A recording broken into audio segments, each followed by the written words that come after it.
Bago tayo mag-umpisa, baka pwede nyong i-like ang video na to. Malaking bagay ang like sa aming mga content creators. Maraming salamat po.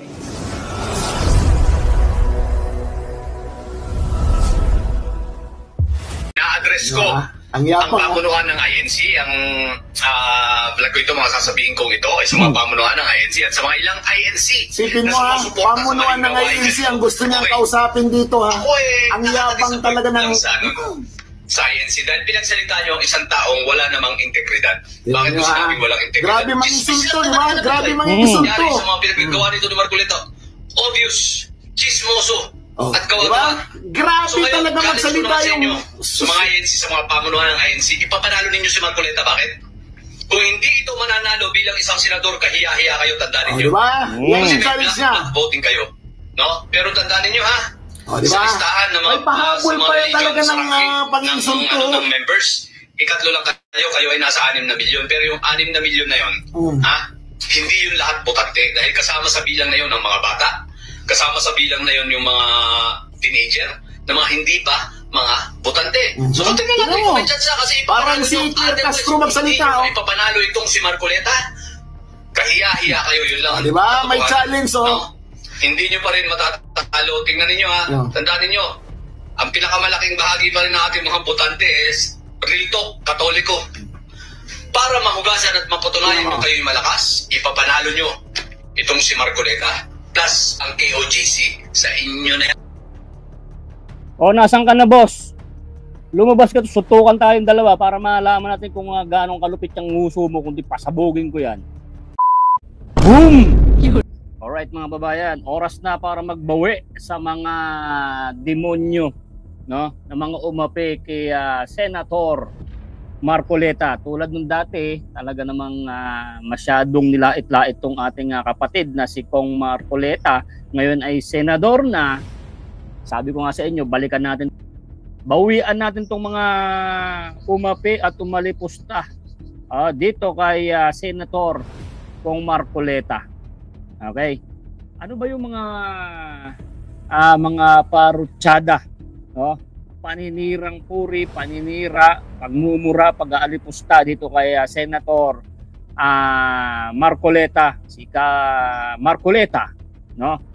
Noon nung pa mga ilang buwan na, no? Talagang galit na galit sila dito kay Kong Marcoleta at hindi daw po ito mananalo kahit dalin pa ng Iglesia ni Cristo. Okay. So ngayon, araw po ng pagbabawi natin. Okay. Ngayon, tirahin natin ang mga tanso na mga nambalasubas. Okay. Simulan to mga babayan. Hindi natin ng reaction video tong video na to. At medyo magsalba-salbahin naman si Boy Sardinas ngayon. Pinabayaan natin tong mga hinayupak na to, di balikan natin. Okay? At kung hindi ka pa nakasubscribe kay Boy Sardinas, subscribe ka na. Okay? Kung hindi ka pa like ka naman dyan. Bless ko, mga kumare ko dyan. O shoutout sa mga taga-abroad. Mga OFWs natin dyan. Okay, kung naalala nyo noon, nakikipagbardagulan tayo. So, tensya na kayo, nagluloko ang ating computer. Ngayon, sana hindi ito magloko at ay panimula ng ating pangbardagulan sa mga hinayupak na mga tanso vlogger. No? Nanggigigil tayo dito. Balikan natin yung mga unang pangbabardagul nila kay Kong Marcoleta na talaga namang nilait-lait pati mga Iglesia ni Cristo, mga kapatid na Iglesia ni Cristo. No? Kahit daw ilang milyon pa hindi mananalo ang ating Senator Marcoleta. Diyos ko. Nakalike ka na ba? Simulan natin ito mga babayan. Eto, let's go. Siya lang naman ang matapang na congressman na ipinaglaban si Vice President Sara mula sa kamay ng mga buwaya na gustong ma-impeach si Vice President Sara. Ang minsan na rin kinutya at minaliit ng mga loyalista na hindi daw mananalo sa pagkasenador kahit madalhin ng Iglesia ni Cristo. Pero kalain mo, nasa top 6 pa ng ating mga senatorial votes. At hindi lang yan, umuugong din ang balita na baka siya na ang susunod na maging Senate President of the Republic. Pero wait, ano-ano nga ba ang ginawa ng mga buwayang kongresista kay Rodante Marcoleta noon, tara. di ba't inalisan siya ng posisyon sa 19th Congress? Inalisan ng membership sa iba't ibang committee. Dinuro-duro at hinamon pa ng suntukan. Inalisan. Yon, kita nyo naman mga babayan, no? Excuse me po! Okay? Inalisan ng mga kapangyarihan. Ay, siyempre, alam din nila yan na malakas kasi itong si Senator Kong Marcoleta noong panahon na yun. Kasi ugong talaga yan, kapatid po sa Iglesia ni Cristo. Okay, so tinanggalan ng kapangyarihan at para mapilayan at nilait-lait ng mga damuhong mga tanso na mga vlogger ni BBM. Okay, yung mga bayaran. Okay, yung mga bayaran tanso dyan, shoutout sa inyo mga hinayo pa kayo. Okay, meron tayong mga vlog niyan dati na talaga namang may katibayan tayo ng mga pinagbabayaran at may bayad yung mga yan. Okay, mga nag-ano pa yan, mga nag-Hong Kong, may libre si pastor, di ba? So, ganyan yung mga pinaggagawa ng mga tanso na yan. Talagang ano na yan baga sa utos ng mga boss nila, tirahin mo tong si Marcoleta, siraan mo. Okay, siraan mo to kasi malakas to. So kakabanat ng mga tanso vlogger, no? Itong si Senator Kong Marcoleta, may bibilib ka, no? Ano lang siya, kahit mumurahin siya, gawan siya ng fake news, okay lang siya mga babayan. At sa kabila ng yung kapangyarihan niya dapat diyan sa Kongreso ay talaga naman ay pinutol. Kita niyo mga kasalbahe ng mga taong ire. So, syempre, nakamit natin yung tagumpay sa kabila ng pag-uusig, no? Kay Senator Kong Marcoleta, isa sa kapatid sa Iglesia ni Cristo, inusig siya mga babayan. Pero ang Panginoon ang nagbigay sa kanya ng lakas. 'Di ba? Tuloy natin 'to mga babayan. Tuloy natin. Ng karapatan o makibahagi man lang sa mga hearing ng Quadcom at Tricom.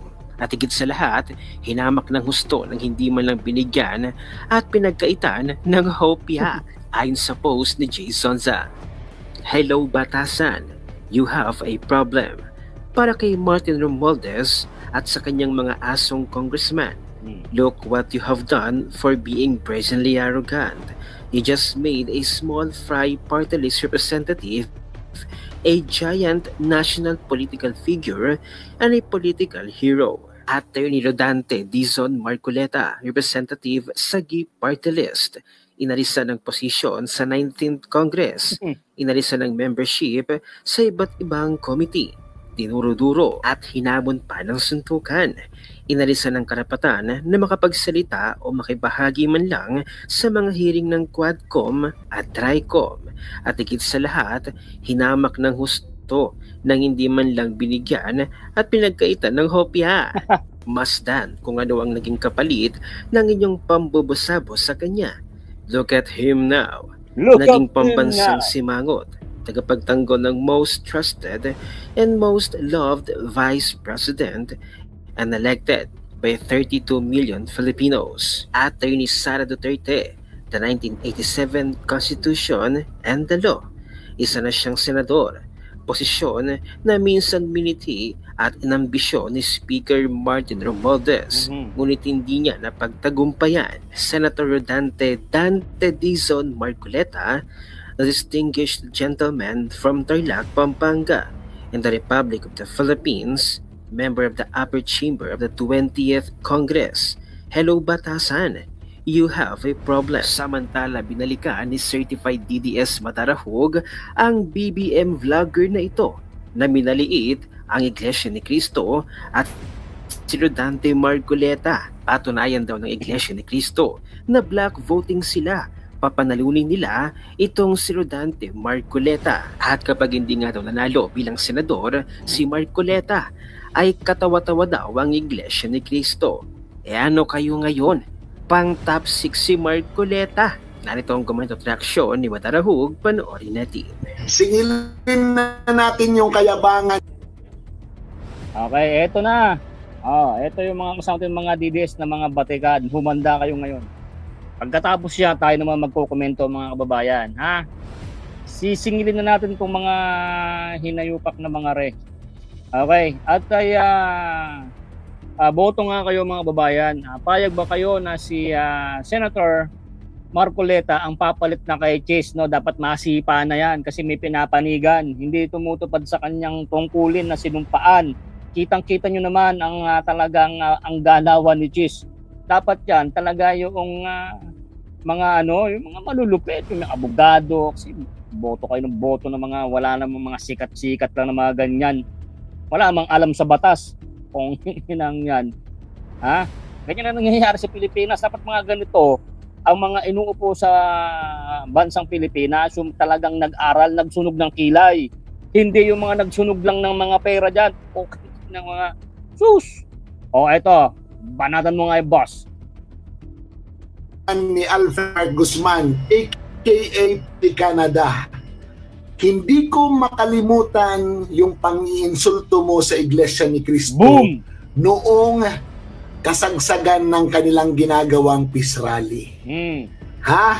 Hindi ko palalampasin yun, Pinoy Canada. Ito na, panoorin natin. Naalala niyo ba ito? Ayan na. INC. Ito INC. National Rally for Peace. Although hindi sa lahat ng INC, sapagkat meron ako mga kilalang INC na hindi sang-ayon sa pinagkagawa ng kanilang mga pamunuan. At ito ay isang sa halimbawa na hindi sila sang-ayon. So ina-address ko ang pamunuan ng INC, ang vlog ko ito, mga sasabihin kong ito ay sa mga pamunuan ng INC at sa mga ilang INC. Sipin mo pamunuan ng INC ang gusto niyang kausapin dito ang yabang talaga ng sa INC dahil pinagsalita niyo ang isang taong wala namang integridad. Bakit mo sinabing walang integridad? Grabe manginsulto, di ba? Grabe manginsulto. Nangyari sa mga pinagagawa nito ni Marcoleta, obvious, chismoso, at kawawa. Grabe talaga magsalita yung sa mga INC, sa mga pamunuan ng INC, ipapanalo ninyo si Marcoleta. Bakit? Kung hindi ito mananalo bilang isang senador, kahiya-hiya kayo, tandaan ninyo. Diba? Yan yung challenge niya. Voting kayo. No? Pero tandaan ninyo diba? Sa listahan ng mga, may pahabol pa yan talaga ng pang-insulto. Ng members, ikatlo lang kayo ay nasa 6 na milyon. Pero yung 6 na milyon na yun, hindi yun lahat botante. Dahil kasama sa bilang na yun ang mga bata, kasama sa bilang na yun yung mga teenager, na mga hindi pa mga botante. So tingnan natin kung may chance kasi parang si Castro magsalita. Ipapanalo itong si Marcoleta. Kahiya-hiya kayo, yun lang. Diba? May challenge Hindi nyo pa rin matatalo. Tingnan ninyo Tandaan ninyo, ang pinakamalaking bahagi pa rin ng ating mga botante is real talk, katoliko. Para mahugasan at mapatunayan nyo kayo'y malakas, ipapanalo nyo itong si Marcoleta plus ang KOJC sa inyo na yan. Nasaan ka na, boss? Lumabas ka, sutukan tayong dalawa para malaman natin kung gaano kalupit yung nguso mo, kundi pasabugin ko yan. Ano ngayon? Mga tanso kayo, mga halimo kayong kung paano nyo binalasubas yung ang aming manok. Okay? Kami, mga manok nyo, hindi naman namin inaalipusta ng ganyan. Pero ngayon, oras na para bawian kayo, mga hindot kayo. Nasaan ka na ngayon? Paano yan panalo? Sino pahiya ngayon? Sino pahiya ngayon? Iba talaga ito, mga bayaran talaga malupit talaga magsalita Ngayon, kami mga DDS, iisa-isahin na namin kayo. Kayo naman ang mapapahiya ngayon, mga ponghemas kayo. Kita mo yung ginawa po ng isang tanso vlogger na to kung paano kutyain itong si Senator Kong Marcoleta o Senator Kong. Nasanay kasi akong Kong Marcoleta Pensya na kayo. Ganito po yung pinagdaanan po ng ating senador na maaring sumipa at pumalit sa walang alam na si Chis. Ay nako, kitang-kita naman talaga kung paano sumunod sa kanyang boss, di ba? Itong si Kong Marcoleta, Senator Kong. Hindi ko talaga kasi nasanay na tayo magmula pa noon Senator Marcoleta, magmula pa noon.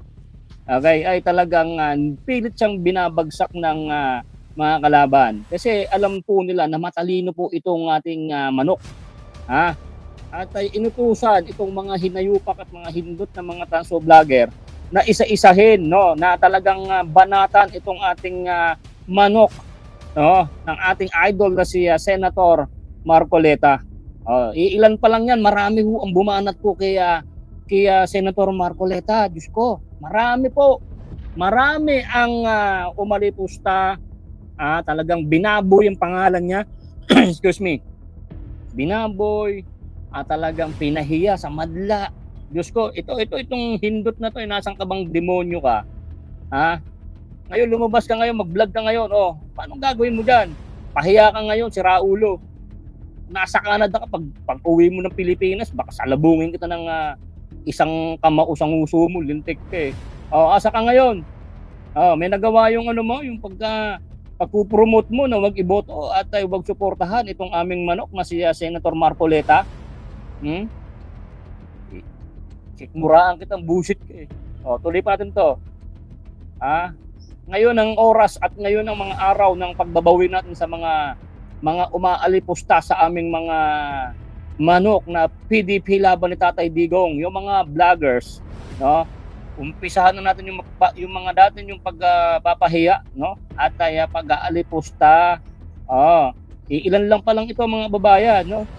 Iilan pa lang to mapapanood niya to. Marami po yan sila. Tuloy pa natin. Yan, pero kay OGC wala yung kabilang bilang, kaya nga sumabit sa inyo eh. Dahil walang bilang eh, no? Ito pa, sabi niya pa mga babayan, no, yung kay OGC daw, wala man kayong kabilang-bilang, ay sumapi, pagka pumabor. Pati kay OGC, inilapusta mo, minata mo, o ano ka ngayon? Kung ina mong taratado ka, ito para sa iyo, kayo mga tanso vlogger kayo, O ano kayo ngayon? Si Senator Marcoleta, top 6 at humanda kayo mga tanso kayo, at yung mga paghihiganti ng aming manok na si Senator Marcoleta, okay? Ang magiging bawi nito mga kababayan, hindi ho mahilig magbawi ito, okay? Sunod naman tayo. Hindi ho mahilig magbawi itong si Senator Marcoleta sa mga umalipusta ng bastos sa kanya. So hindi po yan ganyan kasi iglesia po ni Kristo yan. Okay? Kung talagang babawian itong mga damonyong mga to, kami babawi sa mga yan. Kami babawi sa mga hindot na mga yan. Yung pagpapahiya nyo, may araw din kayo at sabi nga namin darating ang araw. Mapapahiya kayo at ito na yung panahon. Mapapahiya kayo mga lintik, yung mga damo kayo mga tanso vlogger. Dati nga nakikipagsuntukan na nga ako rito sa YouTube eh. May mga naghahamon, buta na, wala naman sumisipot eh. May makikipagpustahan pa ng 1 million, puta. Wala naman pang pera. Tatanungin ko kung saan kami magbabayaran. Ginawa na ng issue. Tapos wala ka tang perang si Mark Ramos. Mark Ramos. Ano ka ngayon? Anong sabi mo kaya kung Marcoleta, Mark Putain ba yung sabi niya, mamaya may pakikita ko rin ako sa inyo mamaya. Si Mima Alicia na number 1 din na talagang bumugbog, no? Kay Senator Marcoleta. Mamaya hintayin nyo pa yan. Tuloy pa din to. Tuloy natin to ha. So ang AOGC, isama nyo. Sasaludo ko sa inyo pag naipapalan nyo itong si Marcoleta. Ayan na sinabi niya. Pagkaan nyo, ilang buwan na lang may pagkakataon pa kayo patunayan. Ayan. Nanalo si Congressman Rodante Marcoleta. Boom! At sigurado nang magiging senador siya. Asaan na yung pagsaludo mo sa Iglesia ni Cristo at sa mga miyembro nito? Saan na? Saluduhan mo na sila dahil naipanalo nila si Congressman Rodante Marcoleta na kapatid nila, kaanib nila at nagsisilbi sa bayan. Boom! Asan na yung sinasabi mong mas marami pa rin Katoliko at hindi may papanalo ng Iglesia ni Cristo si Congressman Rodante Marcoleta? Asan na? Sandali. Eto pa mga babayan, ang sabi pa ng pari noon, di ba? May mga vlog tayo niyan, kung matandaan nyo. Shoutout sa mga solid subscribers natin. Nireaction na natin yung sinabi po ng pare, nasa GMA pa yon, okay? Ang sabi niya, hindi ko na kailangan magsalita, sabi ng isang pare, na mas marami naman talaga ang Katoliko. My goodness! Mas marami kayo. Ba't hindi nyo nagawa yung pagpipis rally namin noong nakaraan na umabot ng 1 milyon? Okay?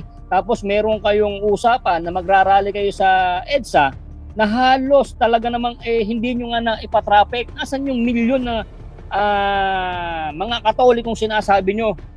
Okay? Wag ho kayong puro dada. Asan yung mga Katoliko? Shoutout sa mga Katolikong kaibigan natin dyan. Yung pare nyo lang, nagsalita dati. May video tayo niyan, hindi yan fake news. Na-GMA pa yan, na-reaction na natin yan mga babayan. Na itong isang pare, 10 nga sila na-GMA. Sabi mga iglesia na yan, ultimo naman talagang mas marami ang Katoliko kana hindi na kami magsasalita. Yung oras sila naman na magrarally, anak ng demohong mga tanso, hindi rin pumunta yung iba sa rally nila. Tapos pagkita-kita naman, konti lang yung pula at tapos nakakadaan pa yung mga sakyan, hindi man lang nila na isang tuldok yung ginawa namin sa Iglesia ni Cristo, yung peace rally. Tapos hindi pinakinggan ni Bongbong Marcos. Hanggang ngayon, di ba? Bagsak ang ratings mo, Bongbong Marcos. Boom! Di ba? Asan yung sabihin nyo? Masyado kayo tiwala sa mga pare. Okay? Hindi ko naman nila lahat ng mga pare kasi nasa video yan. Nasa reaction video natin yan, yung nagmalaking pare na sabi niya hindi niya na kailangan pa magsalita. At talagang namang mas maraming numero ang mga Katoliko na hindi nyo nga napatunayan. Okay? Nilangaw nga ang inyong mga pagrarally. Di ba? Hindi nyo kasi kakayanan ng Iglesia ni Cristo. Ang Iglesia ko ni Cristo kasi may Diyos na nagga-guide para maisagawa ang isang layunin. Kayo, anong layunin nyo? Nilangaw! Boom! Langaw! Okay? So ngayon, oras naman tayo magbawi. Bawian natin tong mga hinayupak na na talaga naman ay nagtimpi si Boy Sardinas sa mga pinagsasabi na mga halimaw ng mga taong Okay? Tayo nagre-reaction lang mga kababayan. Hindi po ako ngayon lang ba? Siyempre, bawi tayo. Kita nyo naman yung pag-alipusta at pagdurog sa pangalan ng mga manok natin, ng team ni Tatay Digong. Alam nyo naman, DDS kami. Kung ano ang mga ginagawa nila, yun din po yung gagawin namin na bawi. Hindi naman tayo po pwedeng tatahimik lamang. Itong ating mga idol, itong mga PDP laban, si Kong Marcoleta, na senador na ngayon, kung siya man ay tumatahimik, kami hindi tatahimik at babawian namin yung mga hinayupak na mga tanso na yan. At napanood nyo naman kung paano binalasubas ang Iglesia ni Cristo at KOGC at si Kong Marcoleta na ngayon senador na. Boom! Ikaw lintik kang ikaw vlogger ka, ikaw pahiya ka ngayon. Pag uwi mo ng Pilipinas, gusto mo, hamunin mo si Boy Sardinas, suntukan tayo marami na naghahamon ng mga suntukan dyan Tapos papalagan ni Boy, hindi naman pumapalag Hindi naman kayo pumapalag Kasi sabihin nyo, lilit naman yung Boy Sardinas na yan. Lilit, ba't hindi kayo nagaw, Dati may pustahan pa. Hanggang sa nabakla naman kayo, mga bakla naman talaga kayo. Ngayon, ayong mga umalipusta sa Team PDP laban at nakalusot yung mga PDP namin, kita nyo, hindi yan babawi sa inyo mga hindot kayo. Ipapakita namin sa inyo kung ano ang nagagawa ng mga manok namin. Hindi yung mga katulad ng mga manok nyo na walang ginawa kung hindi magmartes banatan ng Duterte. Boom! Tapos na ito Sige pa. Asan na? Nasan Puro na? ka lang kasiyabang. Puro ka lang bunganga. Ayan, gawin mo na yung sinasabi mo. Huwag kang masyadong magpalusot. Sayang ang bayot. Davao, Pasig, Cebu, nagpakita sila na hindi kailangan bayaran ang mga botante o kahit bigyan pa na magbigay pa, buhusan pa ng kung ano-anong pera, hindi pa rin may pagpapalit ng mga tao sa mga lugar na yan ang kanilang dignidad at ang kanilang paniniwala na ang magpapatino lang sa kanilang mga lugar ay mga taong hindi nagbabayad para manalo sa politika. Boom! Ito yung challenge, actual challenge. Sa Romualdez at Marcos, sa mga lugar ninyo, pakita nyo yung improvement katulad ng Davao. Tama! para mahalin din kayo ng tao. Kasi yung Davao, tingnan mo, lahat ng Duterte nanalo dun. Bakit? Dahil may track record sila ng kanilang pamamahala. Boom! Cebu, bakit nanalo yung gobernador doon laban kay Gwen Garcia? Kasi nga, in-endorse ni former President Duterte. Yun. Marami kayong sasabihin na masasama sa mga Duterte. But you can never take them down kasi mayroon silang legasiya. Meron silang napatunayan. Yes. Ang Marcos at Romualdez, wala pa. Sayang ang bayot! Sayang Kung ang kayo bayad. ba tatanungin mga kaswi, Bayad. pabor ba Boom! kayo na maging Senate President Ay, dali. Oh, yan. May tanong si Rodante Marcoleta? Ano ang inyong opinion? Oh, anong Huwag lang opinion? kalimutang i-share ang video na ito, Alright. mag-iwan ng comment at like. Yan. Oh, mga kababayan, anong komento nyo? Pwede na bang sipain si Chis Escudero na ipapalit yung ating attorney? Attorney yan, matalino, may utak, may dignidad at hindi kurap. Senator Kong Marcoleta. O ba, ang kulit ko, no? Hindi ko talaga makakalimutan yung Kong. Lagi. Di ba? Oh, lupet. Oh, nasan yung vlogger na yung vlogger na tong kayabangan na muta. Umuwi ka ng Pilipinas, nasa Canada yata yan eh. Subukan mo umuwi, babatuhin kita ng sardinas sa airport. Yung malaking sardinas, sasapulin kita sa ano. Kunyari dumating na tong vlogger na to. Okay, kunyari masusundo tayo. Batuhin ko ng sardinas sa muka, yung ano, yung manghang. Oh, yung pinakamalaking sardinas mga babae, batuhin ko ano, sasapulin ko sa muka. Oh, asa na yung kayabangan mo? Ito, saluhin mo si Boy Sardinas. Batuhin ko ng ano, ng malaking sardinas. Sabog ang uso niya, mga babae. Oh, ito naman, punta tayo sa pangalawang reaction video natin. Okay? Dito tayo. Malupit din to. Asan na ba yan? Yeah. Ayan. Nakikilala nyo ba yan? Isa rin to sa binabanatan natin dati. Na sabi ko nga sa inyo, babalikan natin. Ayun, kita-kita nyo pagmumuka, oh. Oy, mga kababayan ha, ito po yung si Mima Alicia. Yung may nag-comment po no na ito raw pong babae na to ay nagnakaw ng native na manok sa Caloocan. Boom! Sinasabi ko sa iyo, Mima Alicia, yung pagbabalahura mo sa mga manok namin at yung talagang pag-aalis pusta mo, time na para bawian kang animal, kang babae, kang sarap nitong batuhin sa mukha ng sardinas eh. Tapos nung mga nagano sila, mga babayan, nung nagrally sila, hindi naman sila sinuportahan ng pare na nagsasabi na mas marami daw po sila sa Iglesia ni Cristo. Inilangaw nga ho kayo. Okay? Ito pang vlogger na to, yan pa, nagmamalaki pa yan. Diyos ko. Ito, panoorin natin itong mga babayan, ha? Ayan o, tinan yung pagmumuka. Tinan, sandali. Saan ba? Palakihin natin para makita niyo yung pagmumuka ng babae na to. Yan yung isa rin sa nag-alipusta. Nag-alipusta kay Senator Marcoleta. Ayan o. Halatado talagang di wala kung scammer din to ng manok na native eh, no? Yan, isa pa yan sa bumanat at ay dumurog ng pangalan ng ating idol na si Senator Marcoleta. Ay, konting na nga itong ikasuhan eh. Pag ano lang to si Senator. Ayan yun nga, Senator. Kami ng mga babanat sa mga tanso na yan, na mga nagpahiya sa inyo. Marami pa yan. Pag kami siya, ganito yung vlog natin. Bawian natin ang mga lintik na mga re. Ngayon, pahiya kayo. Mima Alicia, ano ba? Pahiya ka ba? Pahiya ka ba? Pahiya ka ngayon. Alicia, magnanakaw ng manok na native. Hindi ho sa akin, hindi fake news yan.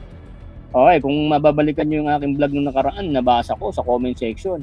Yan pala si Mima Alicia, hindi pa yung vlogger dati. Ninakaw ang native na manok sa kapitbahay namin. Nakilala ka, Mima Alicia. Damuho ka, bayaran mo yung native na manok na kapitbahay mo. Hindi ka pa vlogger noon, wala ka pang pera noon.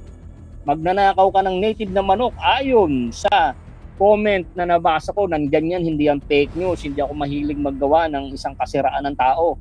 Tayo nagre-reaction lang mga kababayan. Kung ano nire-reaction na natin, yun. Excuse me po. O, di ba? O, ito, panoorin nyo mga babayan. Ito si Senator Marcoleta ang inuupakan na to. Tingnan nyo. Mga minamahal. Minamahal. Talaga namang kumakambyo po. Ito si Congressman Rodante Marcoleta umaatras sa mga nauna niyang statement, hindi niya kayang panindigan. So mga minamahal, nagbabawi po ito ni Congressman. Alam niyo naman yung naging impact ng kanyang sinabi, di ba? To be exact, ngayon sinabi ni Congressman, di ba? Basahin natin. Sabi niya, there is nothing as West Philippine Sea. Wala po yun. That is a creation by us. Sa totoo lang po, kahit na basahin mo yung ating mapa or what, there is no. Okay, sandali mga babayan. Itong pinag-uusapan dito, sa vlog ni Mima Alicia magnanakaw ng native na manok, boom, ay yung issue dun sa West Philippine Sea. Ito masasabi ko dito. Okay, excuse me po. Medyo inuubo ko ha. Itong West Philippine Sea, sinabi kasi ni Kong Marcoleta na there's nothing to lose. Okay, the West Philippine Sea. Okay, mga babayan. Ito kasi napabayaan na natin tong West Philippine Sea na to. Okay? Dapat hindi yan magiging ganyan. Pinag-aagawan. Ito si ito kasi hindi pa to si Tatay Digong, nandyan na, nakuha na yan eh. Ano gagawin nyo kay Tatay Digong? Girahin natin tong China? Bakit? Uobra ba kayo? Matatapang ba kayo? Meron ba kayong mga missiles? Okay? Pakipag-usap na lang kayo sa China. Kahit anong bantay mo dyan sa China na yan, ay sa West Philippine Sea na yan, pag sinakop na ng China yan, wala tayong magagawa kasi malakas sila. Ang gawin kasi dapat niyan, kung ako lang presidente, ay, yabang boy. Bibigyan ko ng malaking pondo ang West Philippine Sea na yan. Ewan ko, kung magbasay sa ayon ba kayo sa akin, kung ako presidente, nilalaan ako siguro ng mga 5 billion. Papagawaan ko na ng building yan, structural ang West Philippine Sea na talaga magkakaroon base ng militar. Hindi yung puro barko na luma ang ilagay dyan. Kaysa kurakutin yan, kaysa kurakutin ko, kung ako presidente, ilagay ko sa bulsa, hindi ko naman kayang ubusin yung bullshit na pera na napakadami.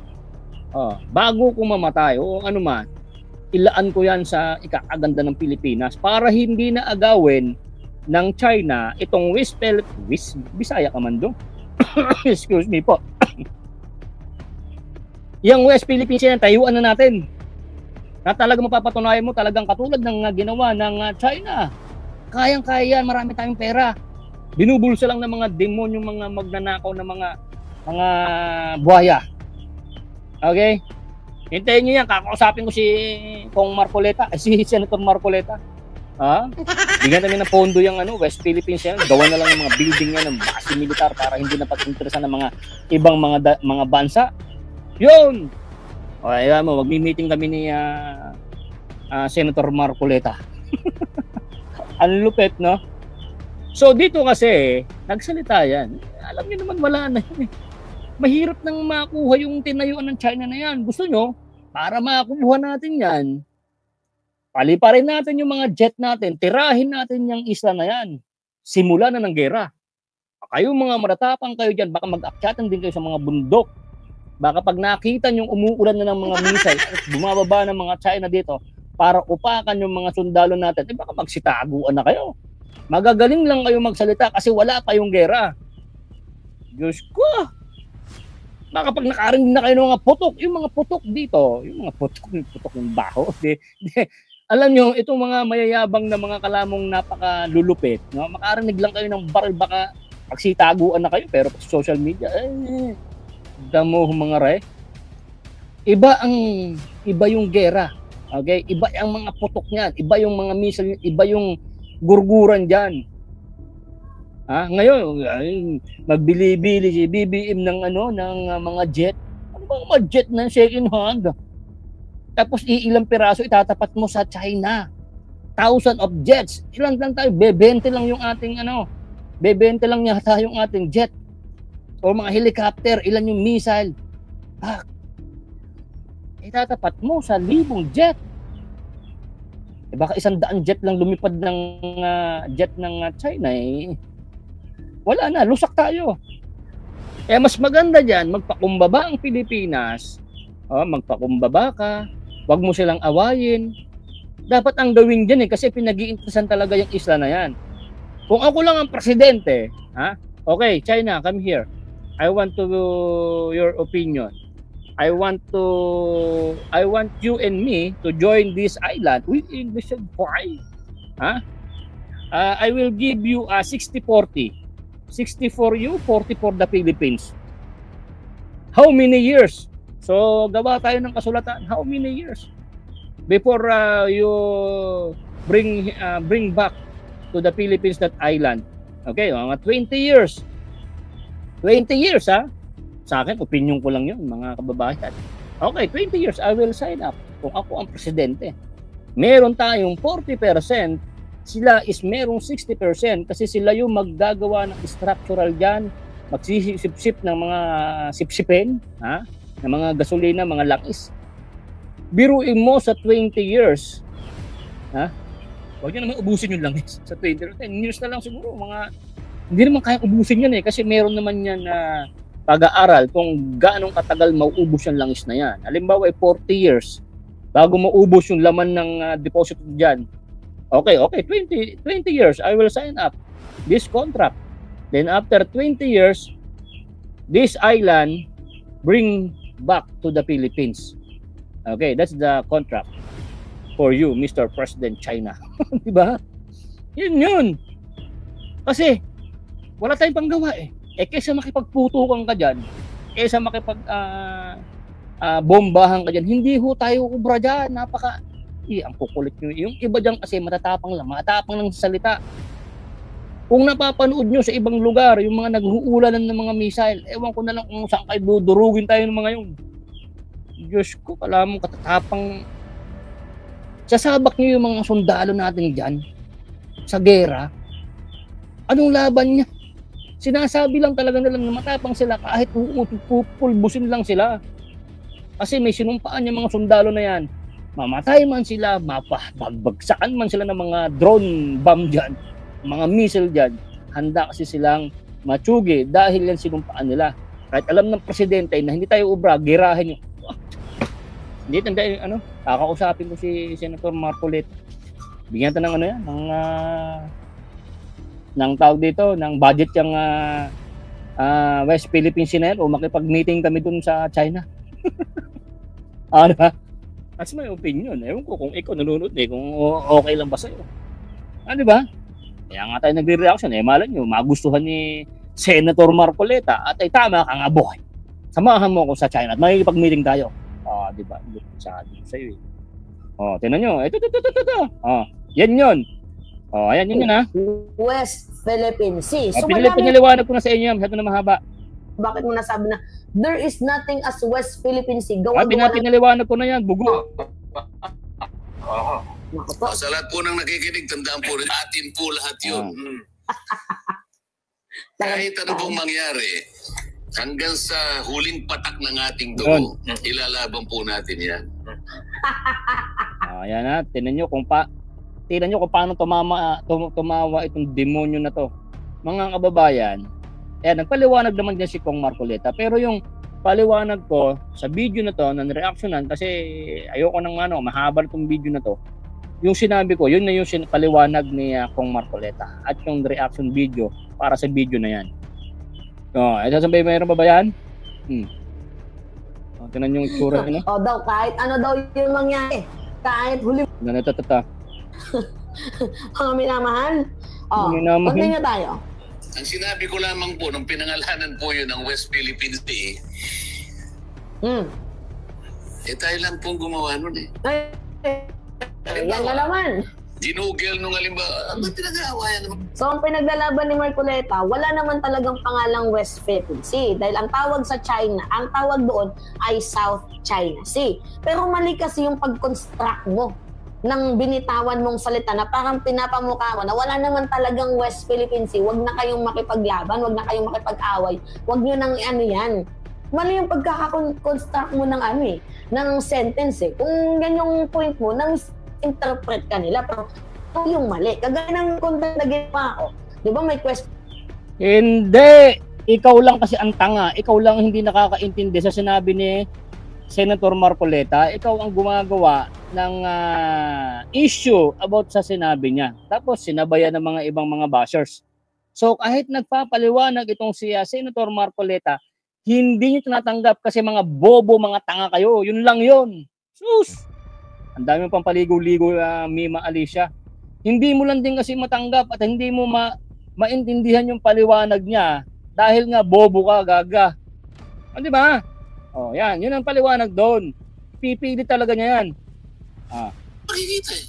Sound Chinese yun. Sino pinagtatawanan tayo? Hindi na po natin kailangang pangalanan. Atin po talaga, ulitin ko po yun. Kahit na po hindi natin pangalanan, atin po talaga yan. At huwag natin isusurrender yan. Huwag po sabihin, ako'y traitor. Bigyan lang po natin ang pangalan. Sinasabi ko, hindi na po kailangan sapagkat wala po, hindi kinikilala. Dapat pinarehistro natin doon sa mga international organizations. Ewan ko ba dito? Yan. Yan ang sinasabi ko. Hindi pinarehistro o ano maman kasi nga itong West Philippine Sea na yun, South China Sea. Yan naman kasi makikita eh. Ngayon nasa mapa natin yan. Bakit kasi ayaw nyo kasing lagyan ng structural yung island na yan? Ang nakalagay dyan is yung barkong butas at yung mga sundalo, every 2 months yata, every 1 month, bako nagpapalit. Ay nako. Senator Marcoleta, pag meetingan natin yan, dapat maayos yan. So ito namang katangahan ng itong babae na ito, mga babayan, kahit ano kasing paliwanag ni Senator Marcoleta dito sa babae na ito, pagtatawanan talaga. Siyempre, ano yan tanso eh. Hindi nakakaintindi yan, bobo yan eh. Ito na yung time para softlakin tong mga tanso na to. So mga babayan, hanggang dito na lang, mahaba na tong vlog natin. Ayan, nakita nyo naman, yung mga sumoplak at ng balahura kay Senator Marcoleta, ay pinapakita ko po sa inyo na sila po, ayan si Mima Alicia, kung boboto mo yan. Ano na yan, diretso inodoro daw yan itong si Kong Marcoleta, na ngayon senador na, kayo, napahiya na kayo ngayon. Okay, pahiya na kayo. At ito, marami pa. Ito, sila Jake Magnus, sila Chris Ulo, sila si Ballpoint Fan, yan, mga tirador. O ano kayo ngayon? Sutukan na lang tayo, kayo mga tanso kayo. Ito mga kayabangan yung wala naman kayong bugay. O ano ngayon? At hintayin nyo. Kami, iba-vlog din namin yung mga magagandang magagawa ni Senator Marcoleta. Hindi katulad ng mga manok nyo, puro marites. O dilaglag ang inyong mga manok. Boom! Laglag na yung mga mahilig mag-contempt. Uubusin namin kayo talaga, hindi namin kayo iboboto. Lahat ng kakalaban kay Tatay Digong, susunod, hindi na kayo mananalo. Kung hindi pa kayo mandaya, hindi pa kayo mananalo. Halata naman eh. Sus! Diyos ko. So yun mga babayan, maraming salamat po sa nanood ng ating reaction video. Muli nagbabalik si Boy Sardinas ng tensya na kayo sa mga binibitawan kong salita kasi nanggigigil ako kasi ngayon yung panahon na para bawian tong mga animal na mga ere. Okay? Kung nagustuhan nyo itong video natin, paki-like naman, paki-share mga babayan. Kung hindi ka pa nakasubscribe, subscribe ka na. Ako po si Boy Sardinas, isa sa membro ng Banateros Vloggers. Okay, shoutout po mga babayan. Dito na lang hanggang sa muli. Alright, God bless. Bye-bye. Nay, ito na yung bayad ko sa isa, O, kunin mo yung isa. Isa muna. Iyan, Tapos, isa pa. Diba? 4 dapat na sardinas, yan. 3 na. Pang-4 na sardinas. Okay na.